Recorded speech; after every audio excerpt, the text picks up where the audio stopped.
Sorry, it's probably okay. Give a bit of airflow, or people, yeah, they just find it can get a bit stuffy. Thanks for joining us today.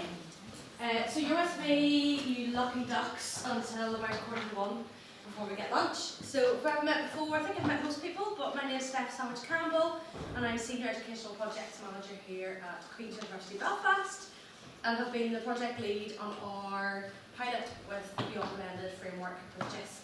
And this is now our second year on the pilot.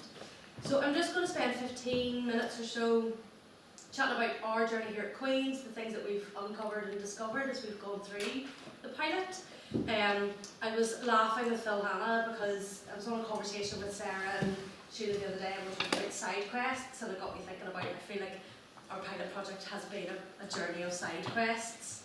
And then I was laughing when Phil sent through his slides. I was like, yeah, we're both gamers. Anyway, so we started off basically with this idea, like one idea to rule them all, as we say, just referencing left, right and centre here in Earlsville. But we definitely knew what we wanted to do, and we wanted to create something that would be supportive for staff in developing new programmes, in redeveloping older programmes, in evaluating their programmes. This was our big problem to solve. This is what we wanted to do. And that has stayed. We needed to be flexible, we needed to be dynamic, but this was our goal. It really hasn't shifted from that. How we've got there though has been messy in the best possible ways. What we've discovered is that we needed to really think about where we were starting from as people, as processes, as systems. And as we know, if you've worked in education, it's all of the above. It needs to be ticked off before we can get working with it. Everyone does not simply change how we do curriculum design at Queen's. It was a lot more challenging than we thought, and if you're in your own education provider or wherever you're working, you'll know this. So my great naivety, I've been at Queen's about 3 years, coming from the further education sector where everything happens within about 2 days. So when they decide to do something, that's not happening, you've got a week to change it, get it done, boof, you're out the door, things move quickly. Because it's just a very different context. So naively, a year and a half ago, I was like, do you know what, we'll probably take about 6 months, and we'll change the whole system, we'll make an entirely new process for how people will design degrees. It's going to be so good, won't even take that long. People are like, we're probably looking at a couple of years to do that, Steph. It's like, don't be so silly. Why would it take so long? There's no way, and it definitely has taken that long. But it's because it's complex, and actually it's been a really, really positive thing for us. Because what we found is that yes, we've had that main journey to walk through, we've got these little distractions on the side, but every single distraction, if you like, has been of value. It has created value for what we're doing, and has actually helped us along the way. So our initial view, they were like, oh, but we can't really do that because we need to focus, we've got a plan, we wrote a whole theory of change about what we're going to do, and that is a deviation. But actually it has been really advantageous for us. So these little side quests, whilst they have maybe taken up some extra time, and they've slowed down how we're getting there, have been really, really, really of value. One of the side quests was stuff and things. What we wanted to do was to create a design sprint day and basically get everybody around the room, and some of you were here when we were doing that. These are the last copies of the printed materials that I did for that design sprint day, so you're very welcome to take some and have a nosy, and even take a few home with you if you wanted to. Should have really set this all up earlier. Oh, thank you so much. I'm going to take one just for demonstrating it. So one of the things in our pilot year 1 that we wanted to do was, we were really lucky to have the benefit of an on-site day from Jisc where they would come to us for the day and help us out with something, whatever it was. So we decided to do a design sprint day where we would take this carpe diem approach and basically grab everybody you could ever possibly need to design, help you design a degree or any programme into your room together and get them to work through a process. And if you needed help on how to use the VLE or just Canvas, the Canvas person was right there beside you. So you could just grab them and have a chat. If you needed help on how to, maybe needed access to computer labs, the timetable person was sitting right there. Grab them, have a chat. Or AV equipment, or special software, or where the quality team were with us as well. So we had everybody you could possibly need in the room. And what we discovered was the benefit of stuff and things. Having physical resources in a world when we're absolutely plagued by QR codes and digital. I also have QR codes and digital, I absolutely love them, they're brilliant. But it's really, really, really nice to have something tactile. So that's what we did. So we had, I think we had up to 90 people actually on the day, going through the process from start to finish. And using the Beyond Blended resources as a guide for conversations, as a prompt, as something to keep us on track. Andrew Gray in the Centre for Educational Development helped us design these beauties, which basically takes the 6 pillars of teaching and learning from the Jisc framework. We tweaked some of the language, so we amended it slightly for Queen's context and made them into these little discussion cards. So you could just work through them, chat about them and go, oh actually, I hadn't thought about live use cases. Or perhaps you're looking at platform and you go, oh, what are we asking maybe, or what additional stuff are we asking our educators to use that we haven't thought of? Oh, have we put in training to help our educators understand how to use Canva or Mentimeter or whatever it is?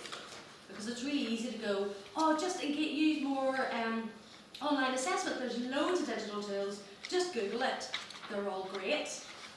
It's very different from actually providing on-the-ground support for people to scaffold that learning so that educators can really get to grips with how to use them well. So this is what we found. So we had our one-day sprint. It was really productive. We learned a lot from it. We learned that one day is too much. That after half a day people were really tired because there's a lot of deep thinking that goes on with that. So what we did was we reflected on that. We said, okay, what do we want to keep? The stuff we want to keep. This is great, we like this. People like having something tactile to have with them. They like having something that you could get a marker on and write over, take notes, and then keep that. Like these are forever, we can have these as long as we could ever possibly need. We also further tweaked our design portfolio, and again, you're more than welcome to take these away with you and use them to line the literature however you need to do them. But what we found again was that having a guide for people to work through was really, really helpful, and something where they could scribble and take notes and add their thoughts. And it wasn't a permanent thing that they needed to absolutely commit to. It's a scribble space for those sloppy copies. So this was really useful for us in our design sprint.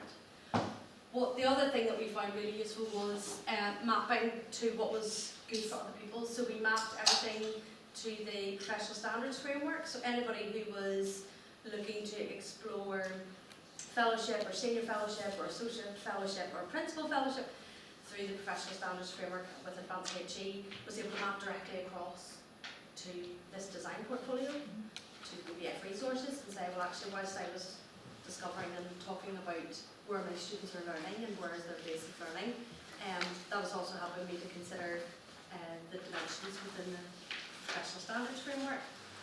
We also have a real focus on universal design for learning, and that being really key. That's not just about creating accessible education, but creating inherently inclusive education that is inclusive from the get-go. And so we've also mapped across into the 3 pillars of universal design for learning, and how when you explore the 6 pillars of teaching and learning from the Beyond Blended framework, how that maps across into the universal design for learning. 3 key things. All of these were useful for people and remain useful for people, and we've kept all of them. We haven't changed. So in year 2 of our project, this is kind of where we're at. That was our year 1, where we definitely want to focus on multidisciplinary approach. So bringing in as many people that are useful, making sure that we have these short and snappy sessions which are really flexible for people to come and learn, that it's supportive, that educators or professional services or whoever it is knows that they're coming along to somewhere where they're going to not be told how to do a degree, but actually have guidance and good conversations and rich coaching conversations to help them move forward and help them explore opportunities that they maybe weren't already aware of. And then we moved on then into our year 2 pilot. And the same goal roughly remains, just jigged up the language a little. So we're building a program design support framework which aligns then with our professional development pathways and our own systems and processes. It's been really timely because our friends in our quality assurance team here at Queen's Academic Affairs have also been looking at program design and systems and processes, and they're developing a new, I always get this messed up right, strategic program management system. And part of that is really looking at the most detailed approach of a degree, or any program, not just a degree. Could be a micro-credential, could be an undergrad, could be a PGR program, it could be a short course, could be a module, super flexible, it applies to anywhere. What we found this year is that we've established more of a working group. We've brought in a couple of academics, so Dan Corbett is working with us and Morris Hall, and they are both fantastic, really innovative thinkers, and it's been really good for us to be challenged a little more with them and their thinking. They've been through these processes a lot, so they're coming at it from a lot of experience, and as I say, working really closely with our quality team, which has been incredibly beneficial. So we're now at a point where we are into the final throes of that journey in our phase 2, where we're refining some of the templates, looking at the frameworks, looking at what our programme specification should look like. What is a degree at Queen's or a programme at Queen's, and fine-tuning that. And also these deeper conversations with our friends at Jisc, but also our other peers that have come through the pilots together.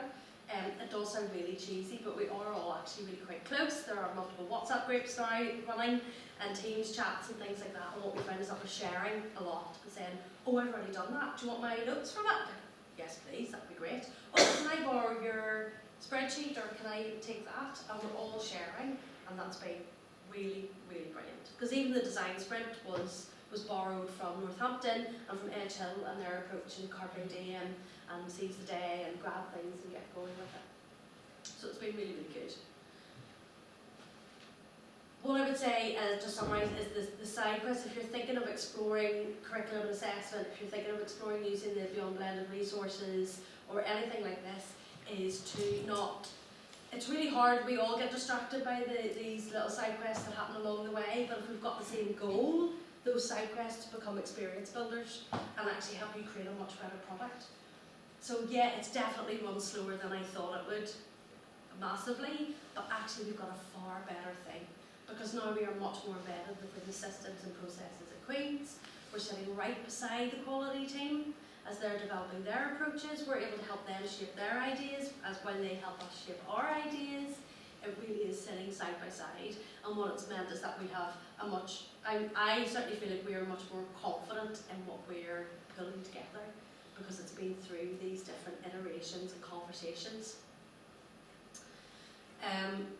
So where we're at now is that we've renamed it, we finally got a name for it. It took a while. I'm not good at naming things. I have friends that told me I'm not allowed to name anything, apparently, because I'm not very good at it. But we've got Program Design Studio is what we're calling it. And what it's doing is taking all these elements that have been in place from the start, but have just become richer and more embedded, particularly the idea of using the GROW model, the coaching model, universal design for learning, strategic alignment, so making sure it hits everything else that we want it to hit. The program design should be looking at how are we incorporating AI, let's call it out specifically, how are we incorporating sustainable development goals, and not as a checkbox exercise where we go, yeah, I've got 12 and 13 and 8. You know, it's not a McDonald's cards game, it should be meaningful and should have impact. How are we embedding accessible and inclusive design into our teaching and learning and assessment? Let's call it out, let's be explicit about it. So what we've done is taken all of those and then built that into our Program Design Studio. And what this will do, we're hoping, the current plan, touch wood, is to roll this out from this October-November time as a system. Is that it should identify an initial consultancy service to establish the goals of the team, whatever it is they're trying to do, and then essentially work through the thing that we created last year but has been tweaked and amended slightly and improved and embedded. So people are still working through these 6 pillars, they're still working through this portfolio build, and we're doing that in a way that's flexible for them. Some teams just need an hour to chat through and fine tune. things. Some teams are coming and going, we don't even know where to start. And I've had those conversations. I'm getting emails from people saying, I don't even know where to start. Can you help me? Yes. Yes, yes, yes. Please come and sit down with me and let's work through it. It's all going to be embedded within our quality assurance processes, so it will be how programmes are built at Queen's, and it is also linked directly to the quality standards. Our quality assurance agency, as we know, QA review is coming down the line in the next couple of years. So it's embedded with strategy, it's embedded with good standards and good frameworks that are already pre-existing, and the idea is that we're trying to work within those systems and processes to create something that is hopefully really dynamic. 4 big things that we've learned: got to start somewhere. Just start. Just do the thing. Make it start. It's much easier to edit something than to create something. So just make it start. Build the thing, and then take it from there. Working together with people has been absolutely number one. Absolutely number one. Whether that's our peers and colleagues at Queen's, whether that's our Jisc friends, whether it's friends in other universities across the sector, further education, colleges, everyone basically has something where they can help you out. Learn along the way, embrace those side quests, let's see where they go. Don't be afraid to call them as well. Some of the side quests are absolute nonsense-ville, and you have to say, no, this isn't bringing us forward, this isn't driving us the way we need to go, but we're still going to take that useful information and build it to keep us going. And the support from senior leadership has been really, really vital for us as well. It's been really helpful. So our Pro Vice Chancellor Julie Williams has been really behind this from the get-go, but also not just our very senior leaders, but those managers across professional services, those departmental heads, those heads of service areas, our colleagues in academia, across the whole board. That sort of middle management to senior leadership has been really key to help us drive it forward. Somebody saying, yeah, that's great, crack on with that. Brilliant, off we go. That's me. Happy to take questions. Or what I thought would be nice is if we just started having those conversations about what curriculum assessment should or could look like. What do we need to think about? What have we not thought about yet?